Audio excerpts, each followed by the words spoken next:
ایک دم جو انڈیا سے امرتسر سے چندی گڑھ سے ہوتی ہوئی ہوا آئی ٹورڈز پاکستان. جو ونڈ ڈائریکشن تھی وہ ایک لاہور کی طرف تھی، لیکن اس کے ساتھ ساتھ جو سپیڈ تھی وہ بھی زیادہ تھی، اور لاہور کے اندر جو پورا ایک انویلپ بنا اور لاہور کے جو علاقے تھے وہ اس کے اندر افیکٹ ہوئے.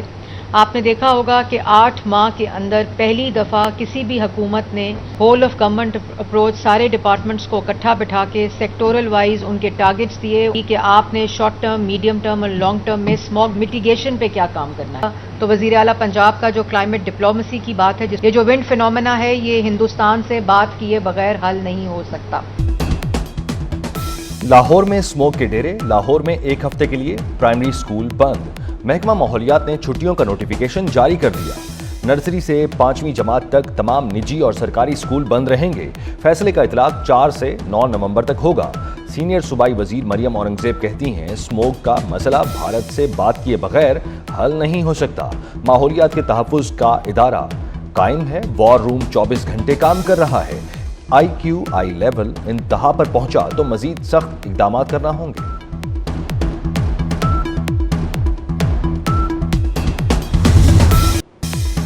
بھارت سے آنے والی زہر آلود تیز ہوائیں لاہور میں اسموگ کی بڑی وجہ قرار. شہر میں اسموگ کی اوسط شرح خطرناک حد پار کر گئی. دنیا بھر کے آلودہ ترین شہروں میں لاہور آج بھی سر فہرست. صبح کے اوقات میں AQI انڈیکس 600 سے 1917 تک رہا. شہریوں کو سانس لینے میں مشکلات، آنکھوں میں جلن کی شکایات. ماہرین کی شہریوں کو سختی سے ماسک پہننے کی ہدایت.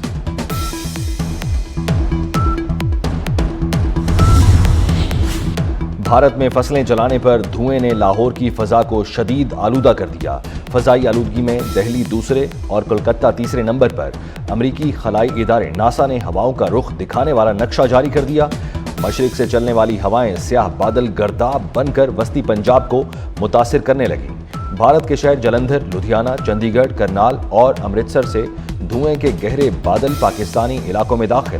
بھارت سے چلنے والی ہواؤں کی رفتار 2.5 سے 7 کلومیٹر فی گھنٹہ ریکارڈ کی گئی.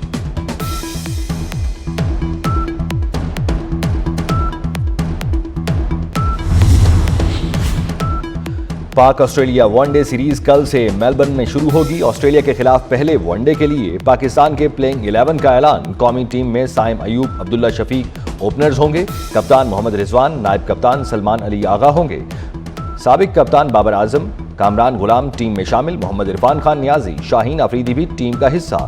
فاسٹ بولر نسیم شاہ اور حارث رؤف بھی 11 رکنی ٹیم میں شامل.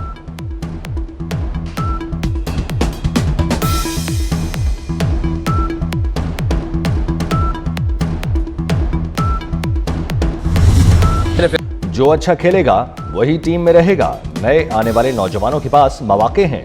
قومی کرکٹ ٹیم کے کپتان محمد رضوان نے کہا کہ ماضی کو بھول کر آگے بڑھنا ہے. پاکستانی ٹیم کو پوری دنیا سپورٹ کرتی ہے، انہیں مایوس نہیں کرنا. بابر اعظم، شاہین، نسیم شاہ اور امام نے پاکستان کے لیے بہت اچھا کھیلا. ہانگ کانگ میں سری لنکا نے سپر 6 کا فائنل جیت لیا. پاکستان کو 3 وکٹوں سے شکست. سری لنکا نے 73 رنز کا ٹارگٹ 5 اوورز میں حاصل کیا. پاکستان کی ٹیم 72 رنز بنا کر آؤٹ ہو گئی. صدر مسلم لیگ نون میاں نواز شریف امریکہ سے لندن پہنچ گئے. نواز شریف پنجاب اور وفاقی حکومت کی کارکردگی سے مطمئن. برطانیہ پہنچنے کے بعد کہا PIA کی نجکاری پر میری تجویز زیر غور ہے. شہباز شریف وفاق میں اور مریم نواز پنجاب میں بہترین کام کر رہے ہیں. وزیر اعلیٰ پنجاب مریم نواز کا لاہور میں زیر تعمیر PIC2 کا دورہ. پنجاب انسٹیٹیوٹ آف کارڈیالوجی کے مختلف شعبوں میں جاری تعمیراتی کام کا جائزہ لیا. اسپتال جلد فعال کرنے اور مشینری فوری فراہم کرنے کا حکم بھی دے دیا. کہا PIC2 بننے سے امراض قلب کے مریضوں کی مشکلات کم ہوں گی. ہر ضلع میں کارڈیالوجی کی سہولیات کے منصوبے پر کام جاری ہے.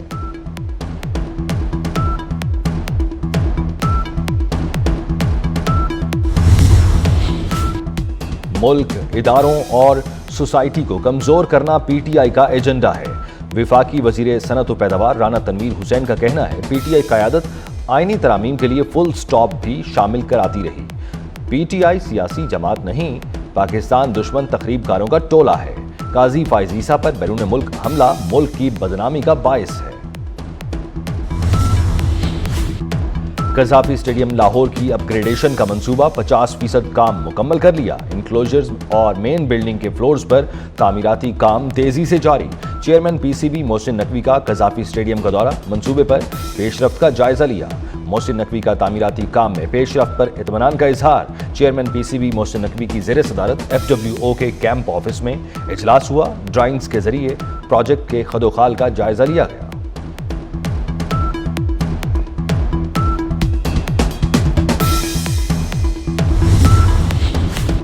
موسیٰ خیل میں سی ٹی ڈی اور سیکیورٹی فورسز کی کارروائی، فائرنگ کے تبادلے میں 3 مبینہ دہشت گرد ہلاک، 2 کو گرفتار کر لیا۔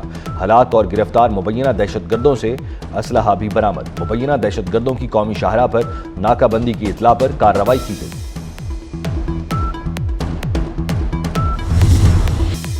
اقوام متحدہ کے امن مشن میں پاکستان کا کردار بہت اہم ہے۔ اقوام متحدہ میں پاکستان کے مستقل مندوب منیر اکرم کا پولیس ڈے تقریب سے خطاب، کہا پاکستانی پولیس عالمی امن مشن کا اہم جزو ہے۔ پاکستان نے دہشت گردی کے خلاف جنگ میں بہت قربانیاں دیں۔ Under secretary general U N امن مشنز نے عالمی امن میں پاکستان کے کردار کو اہم قرار دیا، کہا امن و امان کے قیام میں پاکستانی پولیس کا کردار لائق تحسین ہے۔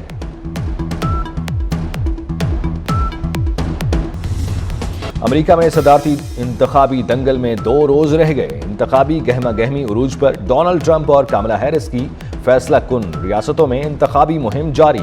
قبل از وقت ووٹنگ میں ریپبلکن امیدوار ڈونلڈ ٹرمپ کو مخالف ڈیموکریٹ امیدوار کاملا ہیرس پر کئی ریاستوں میں برتری حاصل۔ ارلی ووٹنگ میں اب تک 7 کروڑ 36 لاکھ سے زائد ووٹ کاسٹ کیے جا چکے۔ 7 میں سے 5 ریاستوں میں ٹرمپ اور 2 میں کاملا ہیرس کو برتری حاصل۔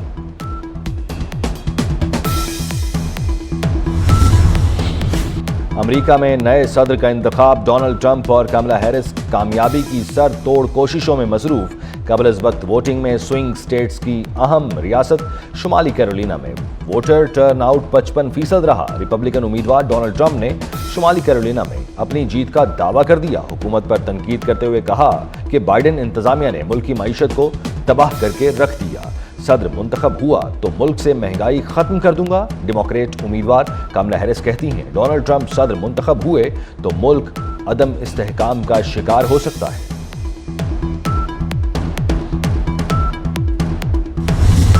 سعودی پرو لیگ کے دلچسپ مقابلے جاری۔ القادسیہ فٹ بال کلب نے الاتحاد کو 2-0 سے ہرا دیا۔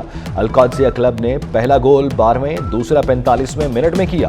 پوائنٹس ٹیبل پر الاتحاد دوسری، القادسیہ 5ویں پوزیشن پر ہے۔ ملی نغمے ہوں، فلمی گیت یا غزل گائیکی، جو گایا خوب گایا۔ دھیمے سروں کی ملکہ نیرہ نور اگر ہمارے درمیان ہوتیں تو آج 74ویں سالگرہ منا رہی ہوتیں۔ مرزا غالب، ناصر کاظمی، ابن انشا، فیض سمیت کئی نامور شعراء کا کلام دلکش انداز میں گایا۔ اور بلبل صحرا گلوکارہ ریشما کو مداحوں سے بچھڑے 11 سال بیت گئے۔ خوبصورت اور منفرد آواز سے پاکستان اور پوری دنیا میں نام کمایا۔